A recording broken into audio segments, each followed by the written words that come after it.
दयालुता में जिंदगी बदलने की ताकत होती है। एक छोटी सी नेकी की मदद से निराशा में डूबे इंसान में उम्मीद जगाई जा सकती है। ये गिरे हुए लोगों को सहारा दे सकती है और उन्हें बेहतर जिंदगी जीने के लिए प्रेरित कर सकती है। ये कहानी है लुश्कॉफ की, एक भिखारी जिसने खुद दयालुता का असर महसूस किया।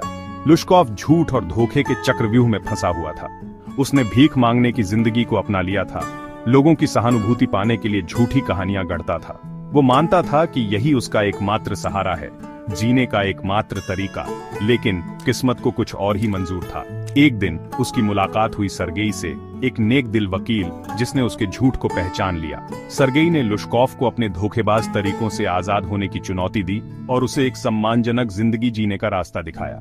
ये मुलाकात लुश्कॉफ की जिंदगी का एक अहम मोड़ साबित हुई, जिससे कई ऐसी घटनाएं घटी जो उसकी जिंदगी बदल देंगी।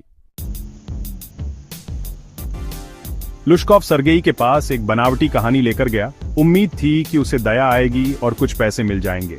उसने खुद को एक संघर्षरत विद्वान बताया जो मुश्किल दौर से गुजर रहा है।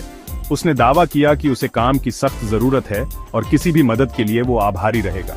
लेकिन सर्गेई लुश्कॉफ के नाटक से आसानी से नहीं पिघला। उसने झूठ को पहचान लिया और भिखारी के रूप में छिपी उसकी निराशा को समझ गया। लुश्कॉफ को अनदेखा करने के बजाय सर्गेई ने उसे एक अलग तरह की मदद देने का फैसला किया। उसने लुश्कॉफ को अपनी जमीन पर लकड़ी काटने का काम दिया। ये ईमानदारी का काम था, लुश्कॉफ के लिए अपनी कमाई करने और अपनी इज्जत वापस पाने का मौका। सर्गेई का मानना था कि ये मौका उसके समर्थन के साथ लुश्कॉफ को अपनी जिंदगी बदलने में मदद कर सकता है। लुश्कॉफ शुरुआत में झिझकते हुए सर्गेई का प्रस्ताव मान गया। उसे क्या पता था कि ये फैसला उसकी जिंदगी हमेशा के लिए बदल देगा।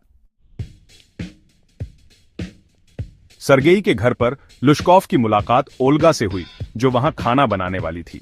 ओल्गा एक दयालु और करुणामयी महिला थी जो सभी के साथ सम्मान और प्यार से पेश आती थी। उसने लुश्कॉफ में छिपी संभावनाओं को, उसके रूखे व्यवहार के पीछे छिपी उम्मीद की किरण को देखा। ओल्गा ने लुश्कॉफ को उसकी नई जिंदगी में ढलने में मदद करने के लिए बहुत कुछ किया। उसने उसे धैर्यपूर्वक लकड़ी काटना सिखाया, हर कदम पर उसका हौसला बढ़ाया। उसने सुनिश्चित किया कि उसे गर्म खाना मिले और आराम करने के लिए एक अच्छी जगह। व्यावहारिक मदद के अलावा ये ओल्गा की अटूट दयालुता थी जिसने वाकई लुश्कॉफ के दिल को छुआ। उसने उसे एक बोझ या दान का पात्र नहीं, बल्कि एक इंसान माना जो सम्मान और इज्जत का हकदार है। दयालुता के इस छोटे से लेकिन गहरे काम का लुश्कॉफ पर बहुत असर हुआ। उसने अपना निराशावादी रवैया छोड़ना शुरू कर दिया और बेहतर जिंदगी के मौके को अपना लिया। उसने मेहनत से काम किया। उसका दिल ओल्गा की दया के लिए कृतज्ञता से भर गया।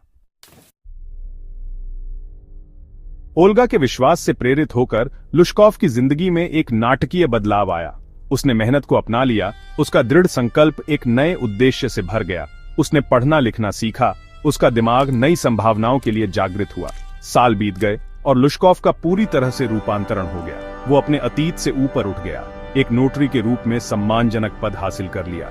वो अब वो हताश भिखारी नहीं था जो कभी जीने के लिए धोखे पर निर्भर था। एक दिन लुश्कॉफ का फिर से सर्गेई से सामना हुआ। उसने अपनी कहानी सुनाई। अपनी सफलता का श्रेय उसे मिली दयालुता को दिया। उसने बताया कि ये ओल्गा की करुणा थी जिसने उसकी जिंदगी बदल दी।